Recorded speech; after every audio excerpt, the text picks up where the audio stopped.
Have you brought with you some of those devices which would have enabled the CIA to use this poison for, we have indeed, for killing people?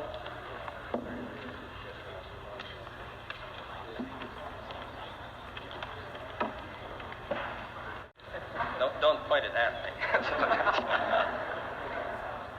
I wonder if does this pistol fire the dart? Yes, it does, Mr. Chairman. The round thing at the top is obviously the sight. Obligation to examine the NSA in light of its tremendous potential for abuse. It has the capacity to monitor the private conversations of American citizens without the use of a bug or a tap. The interception of international communication signals sent through the air is the job of NSA, and thanks to modern technological developments, it does its job very well. CIA operative Wayne Simmons, found dead 4 months after his book was released at his home, ruled a suicide. Policymakers, as they say. There are other functions, however, some of them more legitimate than others. One is to run secret wars, the covert action that's written and talked about so much, like what's happening in Nicaragua today from Honduras. Another thing is to disseminate propaganda to influence people's minds. And this is a major function of the CIA. And unfortunately, of course, it overlaps into the gathering of information. You buy his confidence and set him up. We've seen this happen recently with Jack Anderson, for example, who has his intelligence sources, and he has also admitted that he's been set up by them. You know, every fifth story just simply being false. You also work on their human vulnerabilities to recruit them in a classic sense, to make them your agent so that you can control what they do, so you don't have to set them up sort of, you know, by putting one over on them. So you can say, here, plant this one next Tuesday. Can you do this with responsible reporters? Yes, the Church Committee brought it out in 1975, and then Woodward and Bernstein put an article in Rolling Stone a couple of years later. 400 journalists cooperating with the CIA, including some of the biggest names in the business, to consciously introduce the stories into the press. Well, give me a concrete example of how you use the press this way, how a false story is planted and how you got it published. Well, for example, in my war, the Angola War that I helped to manage, 1/3 of my staff was propaganda. Ironically, it's called covert action inside the CIA. Outside, that means the violent part. I had propagandists all over the world, principally in London. We would take stories which we would write and put them in the Zambia Times, and then pull them out and send them to a journalist on our payroll in Europe. But his cover story, you see, would be that he had gotten them from his stringer in Lusaka, who had gotten them from the Zambia Times. We had the complicity of the government of Zambia, Kenneth Kaunda, if you will, to put these false stories into his newspapers.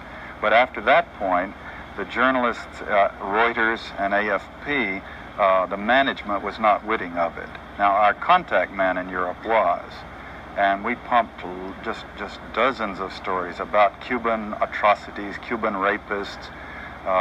In one case, we had the Cuban rapists caught and tried by the Ovimbundu maidens who had been their victims, and then we ran photographs that made almost every newspaper in the country of the Cubans being executed by the Ovimbundu women who supposedly had been their victims.